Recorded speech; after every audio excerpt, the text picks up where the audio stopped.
হয়, মই বৰ্তমান উপস্থিত আছোঁ আজি ওদালগুৰি জিলাৰ টংলা চহৰত, যিহেতু আজি অসম জাতীয়বাদী যুৱ ছাত্ৰ পৰিষদৰ একদিনীয়াকৈ মিটিং অনুষ্ঠিত কৰিছে। আমি দাদাৰ কাষৰ পৰা কিছু কথা জানিব চেষ্টা কৰিম। আৰু যিহেতু ইতিমধ্যে অসম জাতীয় পৰিষদৰ দাদাসকল আহি উপস্থিত হৈছে আৰু দাদাসকলৰ কথা কিছু জানিব চেষ্টা কৰিম। কি ক'ব দাদা আপোনালোকৰ এই সভাখনৰ ফালৰ পৰা? হয়, আমি অসম জাতীয়তাবাদী যুৱ ছাত্ৰ পৰিষদৰ কেন্দ্ৰীয় সমিতিৰ পৰা মই সহকাৰী সাধাৰণ সম্পাদক শিৱ কলিতা, আমাৰ কাৰ্যনিৰ্বাহক সদস্য প্ৰদীপ শৰ্মা আৰু আমাৰ সাহিত্য সম্পাদক সুজিত কটকী ডাঙৰীয়া আৰু আমাৰ যোৰহাট জিলা সমিতি আৰু লখিমপুৰ জিলা সমিতিৰ বিষয়ববীয়াসকল আজি ওদালগুৰি জিলাৰ অন্তৰ্গত কেইবাখনো আঞ্চলিক সমিতি আমি ভ্ৰমণ কৰিছোঁ, পৰ্যবেক্ষণ কৰিছোঁ আৰু বৰ্তমান আমি টংলা আঞ্চলিক সমিতিত উপস্থিত হৈছোঁহি।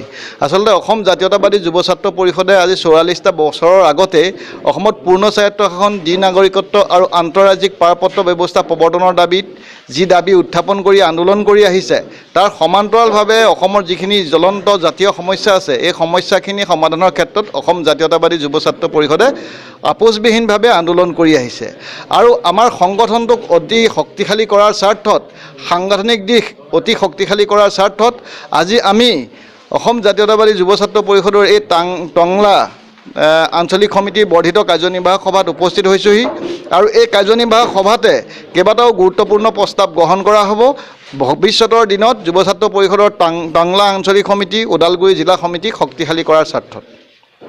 আপোনালোকে আজি কেইজন আহিছে ইয়াতে?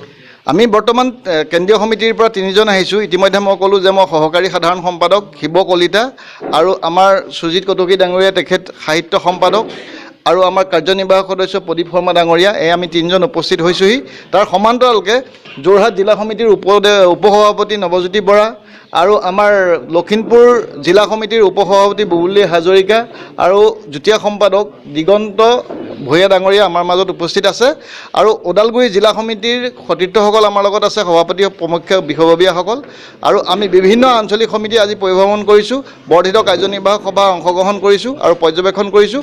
আমাৰ লক্ষ্য এটাই যে যুৱ ছাত্ৰ পৰিষদৰ যিসমূহ দাবী আছে বা এই BTAD এৰিয়াৰ যিসমূহ সমস্যা আছে, এই সমস্যাখিনি আপোচবিহীনভাৱে আমি কেনেকৈ সমাধান কৰিব পাৰোঁ তাক এটা ৰূপৰেখা তৈয়াৰ কৰিব লাগে। গতিকে আজি আমি সেইকাৰণে এই বৰ্ধিত কাৰ্যনিৰ্বাহক সভাত উপস্থিত হৈছোঁহি। এই ক্ষেত্ৰত অসম চৰকাৰক কি জনাব? অসম চৰকাৰক এটাই আহ্বান জনাব বিচাৰিছোঁ যে আজি আমি দেখিছোঁ যে BTAD এৰিয়াটো বহুত পাছপৰা এৰিয়া আছে আৰু ইয়াত আমাৰ যিসকল লোক আছে, এই লোকসকলে বহুতখিনি ক্ষেত্ৰত পাছ পৰি থকা আমাৰ পৰিলক্ষিত হৈছে। গতিকে টংলাটো ইয়াৰ ব্যতিক্ৰম নহয়। গতিকে টংলা আঞ্চলিক সমিতিৰ অন্তৰ্গত অঞ্চলসমূহো বহুত পিছ পৰি আছে বহুত ক্ষেত্ৰত।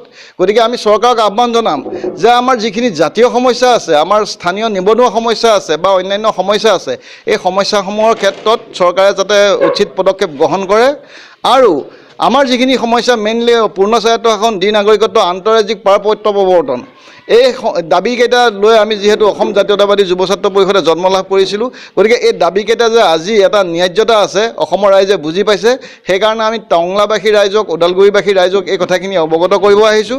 তাৰ সমান্তৰালকৈ BTAD অঞ্চলত আমাৰ যিসকল লোক আছে, আমাৰ খিলঞ্জীয়া লোক আছে, এই লোকসকল যে বহু ক্ষেত্ৰত পাছ পৰি আছে, এই কথাখিনিও আমি পৰ্যবেক্ষণ কৰিছোঁ। চৰকাৰক এই ক্ষেত্ৰত উচিত পদক্ষেপ গ্ৰহণ কৰি তেওঁলোকক আগবঢ়াই নিবৰ কাৰণে আমি দাবী জনাম।